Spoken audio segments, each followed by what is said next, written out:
ભાઈબંધ આવી જોઈએ લેવા આપણને, ભાઈબંધ મૂકી જશે આપણને જો દુકાન જવાનું નીકળ એથી ભાઈ આપણે ભાઈના અંગાત જતા રહીશું ઘરે. બાકી જો નીકળી જઈએ અત્યારે તો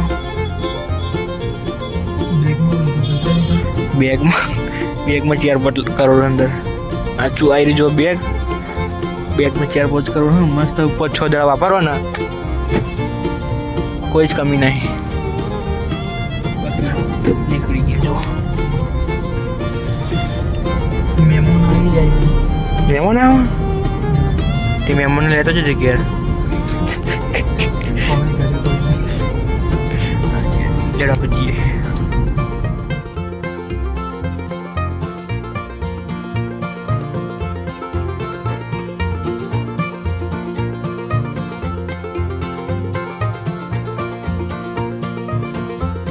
જો ગાઈસ ફાઇનલી આપણે કોલેજ જઈને એક લાઈન ઊભા થઈ જઈએ.